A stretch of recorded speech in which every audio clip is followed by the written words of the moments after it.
దేవుడు నిన్ను ఆర్థికముగా దీవించినప్పుడు, నా పదం మీకు గుర్తు రావాలి, మర్చిపోవద్దు మీరు.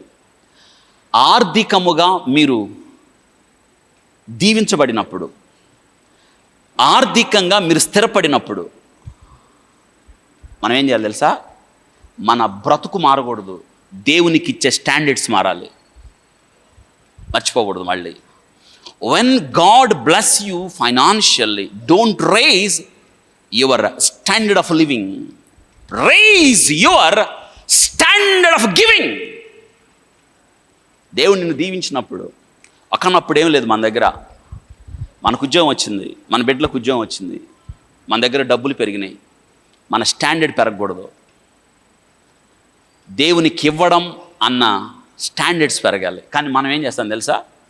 కొంచెం ఎందుకు తెలియదు, నాకు చాలా విచిత్రం అనిపిస్తూ ఉండే చాలామందిని చూసినప్పుడు. కొంచెం వాళ్ళ స్థితి మారితే చాలు, వాళ్ళ హావభావాల్లో తేడా వస్తుంది, వాళ్ళ నడకలో తేడా వస్తుంది, వాళ్ళ మాటల్లో తేడా వస్తుంది. కొంచెం పెద్ద ఉద్యోగం వస్తే చాలు, ప్రమోషన్ వస్తే చాలు, నథింగ్. దేవుడు ఇది కాదు కోరాడు. నీకు ధనంలో నువ్వు స్థిరపడినప్పుడు దాని అర్థం ఏంటో తెలుసా? నీవు అనేకులకు ఇచ్చే స్టాండర్డ్స్ పెరిగింది అని గుర్తుపెట్టుకోవాలి. అప్పుడు నేను ఒక్కళ్ళకే ఇచ్చేవాడిని, ఇప్పుడు దేవుడు నన్ను దీవించాడు కాబట్టి నలుగురికి ఇవ్వగలుగుతున్నాను. వింటున్నారా? ఇది కదా దేవుడు మన నుంచి కోరాడు. Don't rise your standard of living. నాకేంటి, నాకేం తక్కువ, నాకు ఉద్యోగం ఉంది ఎప్పుడు అనకండి నా మాట. నాకేం తక్కువ, నాకు మంచి ఇల్లు ఉంది, డోంట్ సే లైక్. నాకేం తక్కువ, నా వెనక ఇంతమంది జనాభా ఉన్నారు, డోంట్ సే. ఎప్పుడు చెప్పకండి అలాగా. Giving nature. మీరు అలా చేయండి, మీరు ఇష్టమైన వ్యక్తులుగా మారుతారు, దేవునికి యోగ్యులుగా మారుతారు.